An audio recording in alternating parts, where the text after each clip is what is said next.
Hello, this is the Auburn Light. I'm Mary. I give a conservative perspective about the world around me. Feedback is immensely important. Feel free to reach out to me. The best way to do this is 2 weeks. Email and YouTube. And also, YouTube. Well, YouTube is always greatly appreciated, but you get immediate response, when you go through email. So, feel free to reach out to me because that really helps with the aspects of the development of the channel. And also, word of mouth immensely is important. So this is a process in which, helps also to grow the channel. So if you have friends, loved ones, co-workers, acquaintances, what have you, you think they're interested in content that I talk about and what I get into depth about on my show, feel free to let them know about the Auburn Light. Alright, so on to the topic of choice here. So I'm going to give my aspects of what I think about visually with comic books and the age and era of comic books. And then on Monday, I'm going to end and talk about even more specifics that came out of the eras of comic books. With that said, here we go. Alright, so visually, and now if you want to take the time to read the first source that I'm referring to, go ahead. I will have that link for you, and I have other sources about the aspects of the era in which comic books are categorized. So feel free to, look at that too. Alright, so visually, there's a lot of info. What I appreciate about comic books is that it is a medium in which there's a lot of emphasis in the aspects of detail. Detail really helps to explain the story. And so, for one, Sin City, okay? When you look at the way in which it was rehashed about the aspects of black and white comic books or tradition, using modern techniques of how something can visually look on the page as far as the characters, it helped to emphasize the themes and the concepts of Sin City, because Sin City is in itself making a lot of reference to the noir sort of gritty mentality of crime and everything else, and what that city the fictional town is all about. And then it goes back to the days of the Dick Tracy era and things like that, making a nod to aspects of that. And so, and then when you see the movie and how the visual adaptation of everything, you can see how that comes to play with them doing their due diligence to pinpoint how the visual aesthetics of black and white can translate to color, and how they mix together to give emphasis to what the characters are thinking, or how they feel, or their disposition about certain things. And so this is really apparent a lot in the aspects of when you think about things like Deadpool, and you think about things like the Punisher, you think about the X-Men, especially with Watchmen, and because the Watchmen in itself is more psychological in the terms of the dispositions of, that was the time that was a comic book in which it begged the question of, psychologically, what does it entail to be a superhero? If someone goes around and they have the mentality of always protecting and serving, and I mentioned this before, and I'll reiterate this again. For Rorschach, for instance, it goes throughout the way in which people are placed in the background.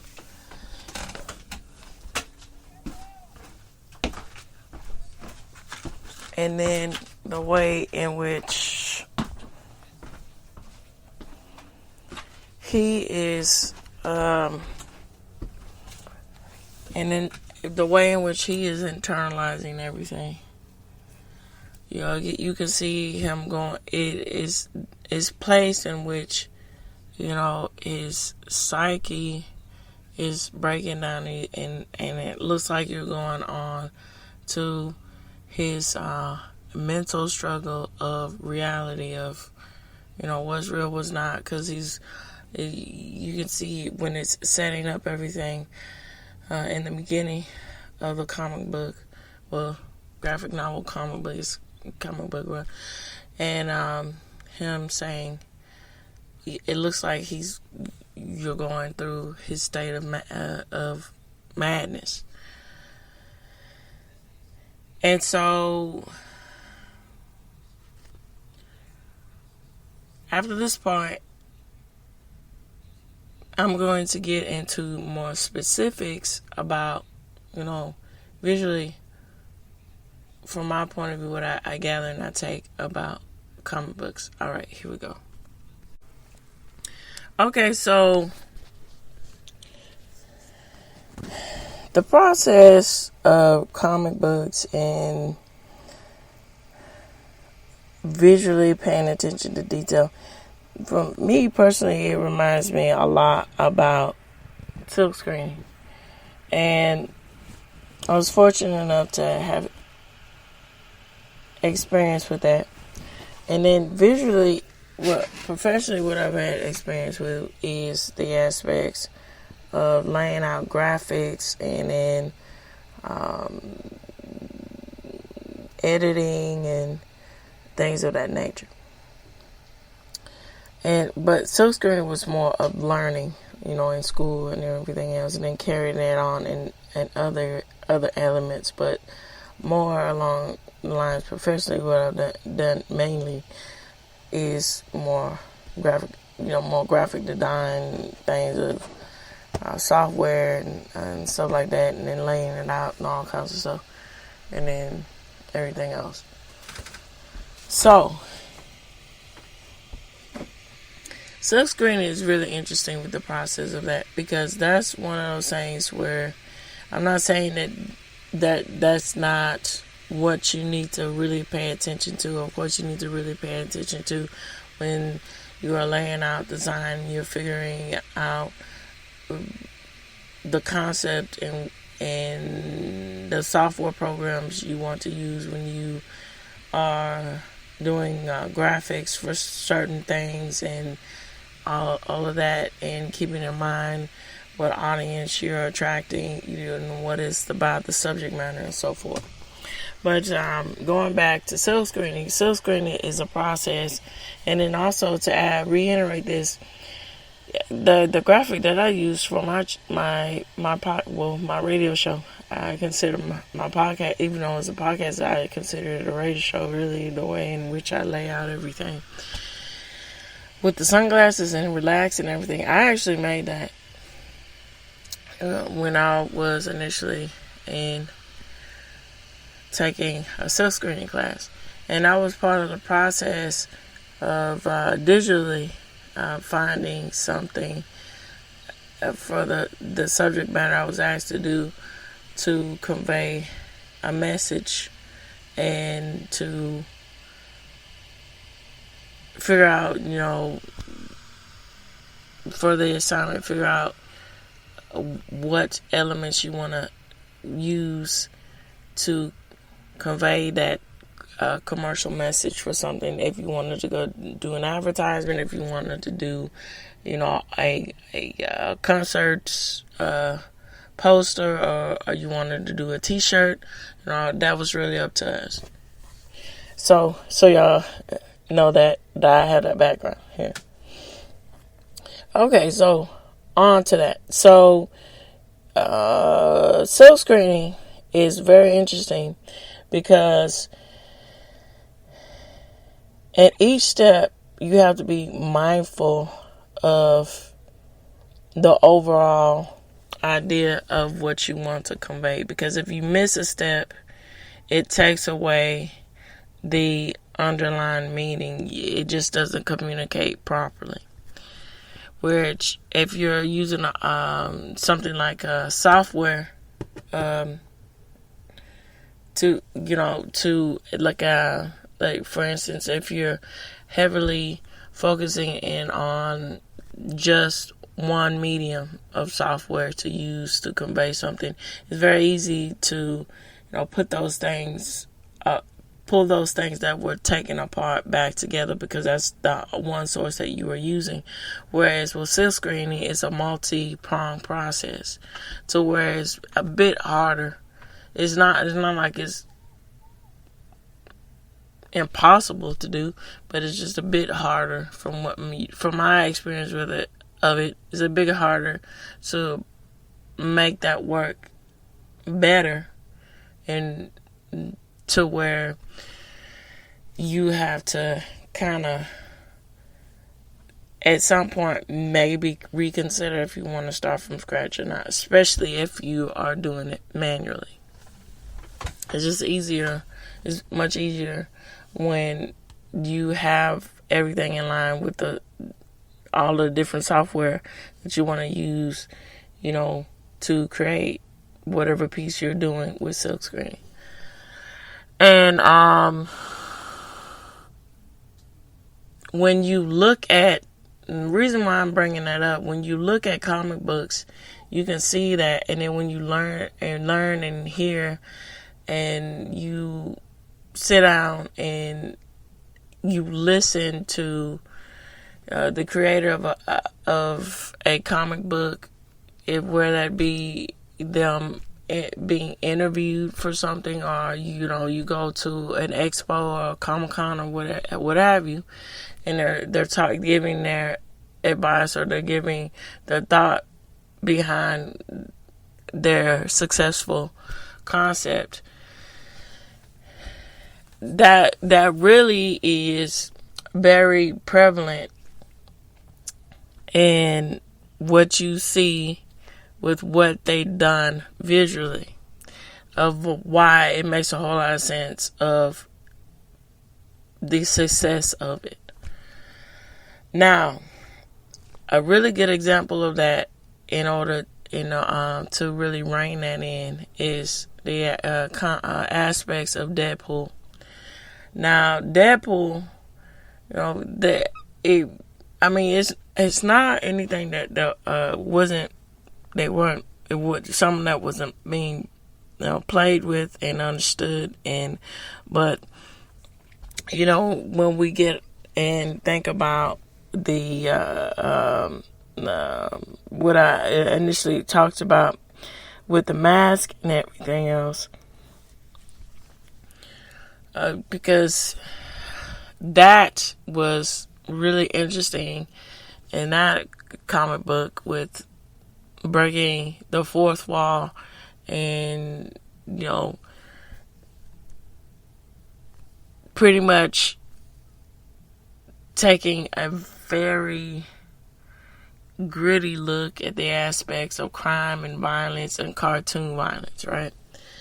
Well, when Deadpool was just taking that to another step in another generation. And this is where we get into the aspects of more modern explanations of comic books, or more modern takes of social commentary, where not only is Deadpool, doing this about pop culture, making fun of pop culture, he also breaks the fourth wall. And that is something that just really went.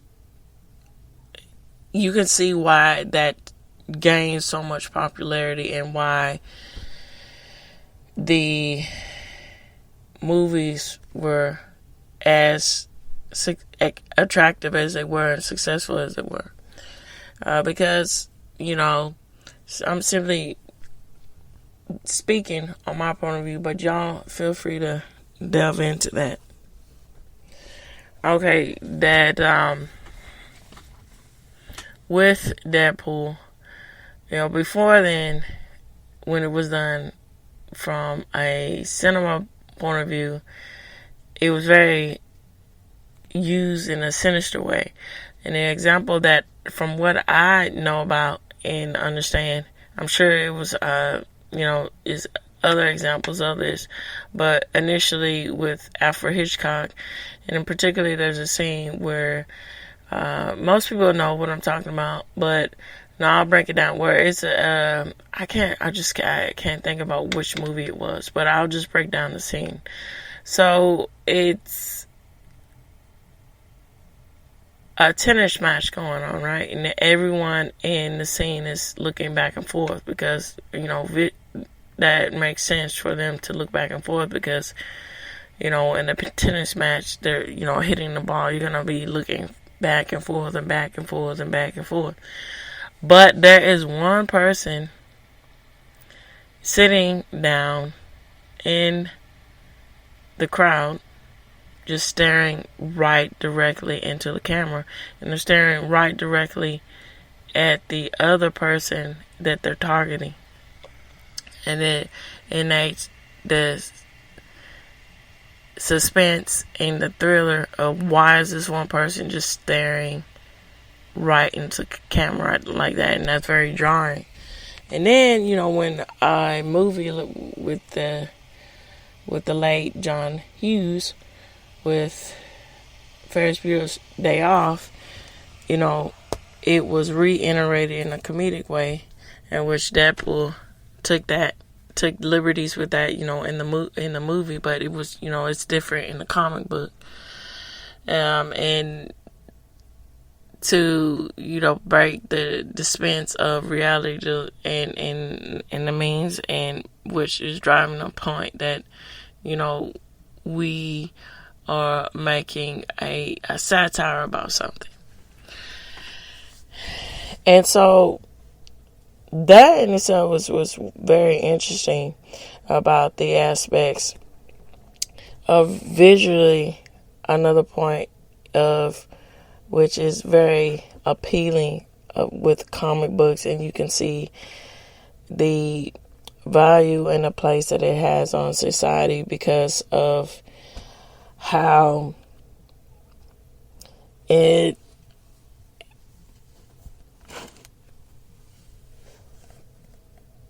is a means in which what you visually express has a lot of importance of what the audience thinks. And, well, let me rephrase that. What you visually express really carries a lot of weight of if the audience is going to pay attention to it or not. And then when you get into which is what's wrong with what's going on with putting social politics into mediums where it really doesn't belong. Let's start out with games, video games, and then versus comic books. Now, when you get into the mentality of introducing, people are people, and all this, but when you purposely screw with a character that has nothing to do with gender politics and so forth, see, that's going to displace the lineage and the respect and everything else with what was already produced. When we get into the aspects of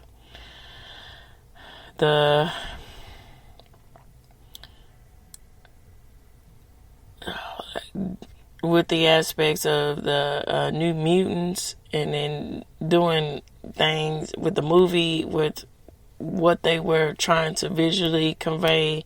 It was a bust. It was, because they didn't have respect for the original content or take the time to get the, visually get that right with the content, and then, rushing through and putting gender politics in that, and then the aspects, the concept of,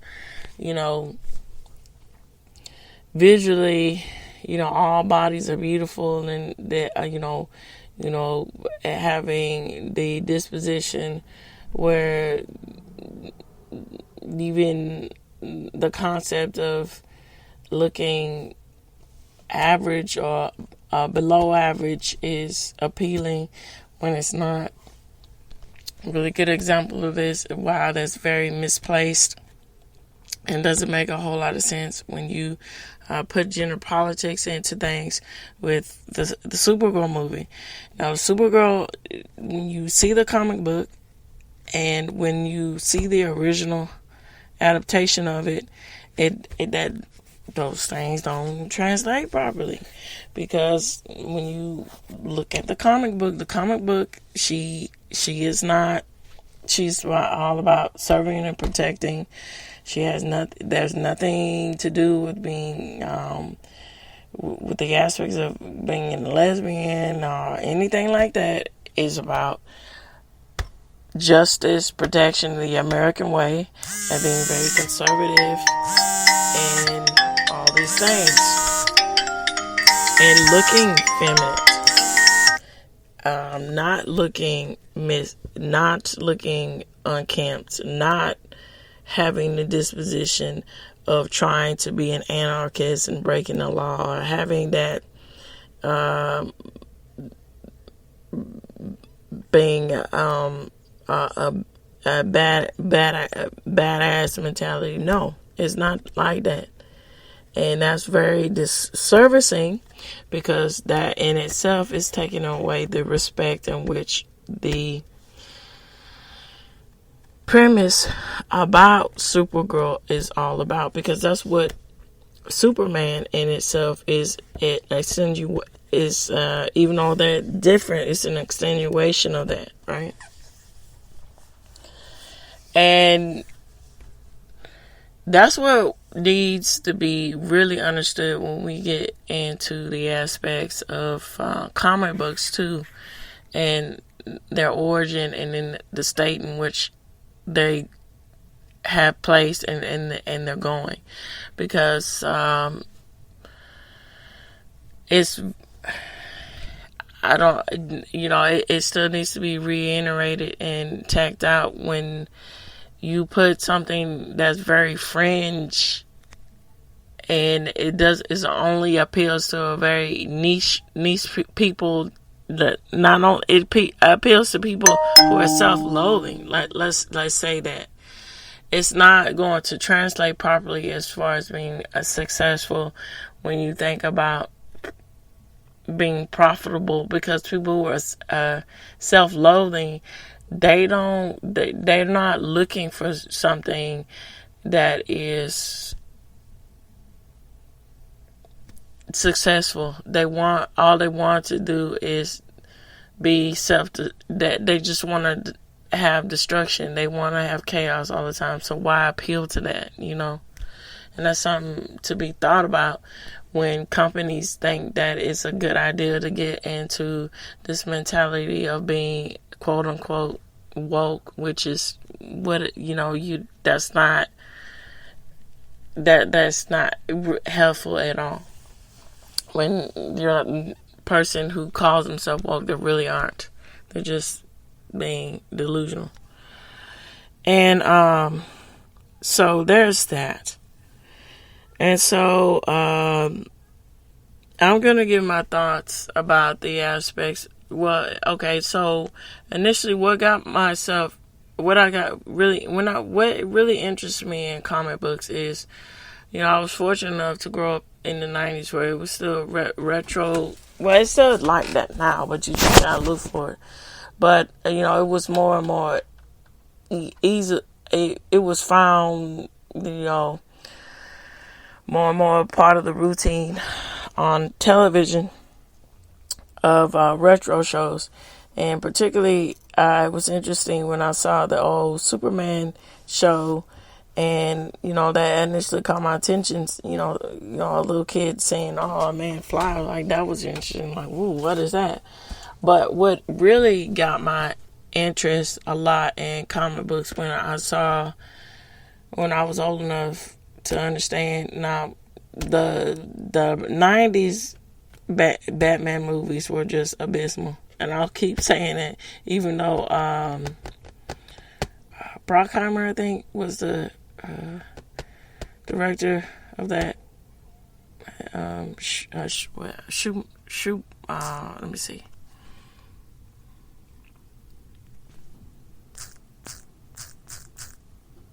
Hold on, let me look it up right quick.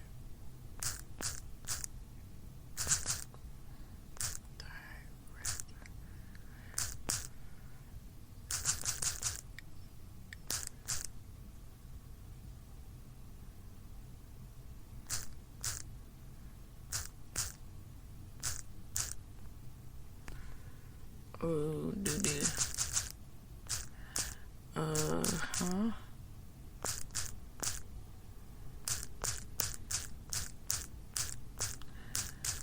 Alright. Yeah, Schumacher. Now, there's a theory that says that Joel Schumacher, the reason why he directed in those ways is because it's one of those meta things where, which I think is just a cop-out, which is supposed to be a movie for the characters of that universe of Batman to watch, which Quentin Tarantino did that a lot with his films, would make movies for the characters. That's initially a meta thing, but I don't know. I think he's just trying to save face for bad a bad movie. But anyway, so give credit where credit is due. Tim Burton, and earlier, with the aspects of everything with Beetlejuice, and then with Edward Scissorhands, all of that stuff was so good. And seeing, growing up, being in the time, seeing things visually like that, it's artistically, it really took things to another level. And he did that a lot with the 1989 Batman and all of that. And then with what Mr. Keaton brought to the plate with that, and that really got initiated my interest in comic books. And then again, what initiated my interest in comic books is,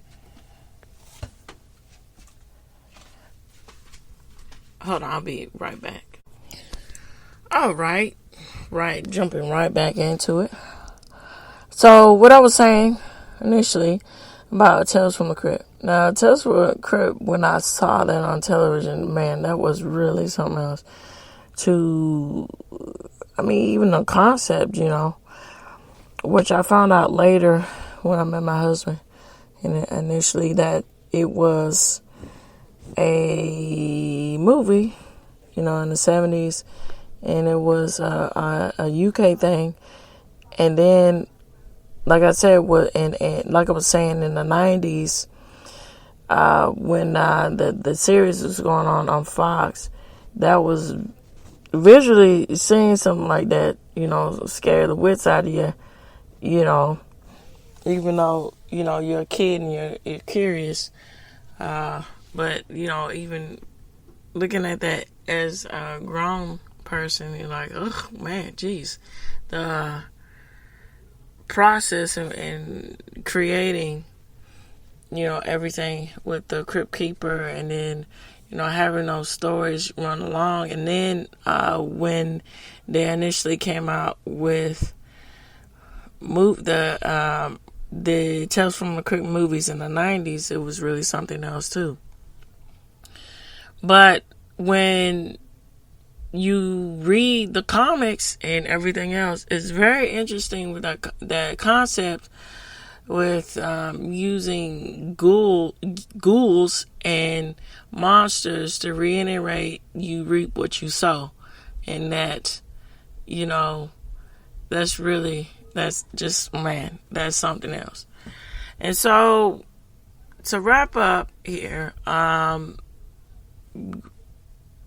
when we get into the categories of comic books, and then I'm going to extend that out in even more specifics and give different examples and wrap everything up on Monday about that.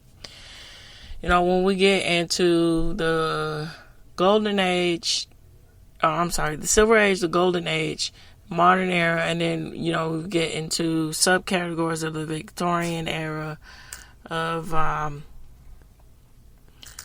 comic books, and then so forth. And I'll get into a lot of detail about that on Monday. They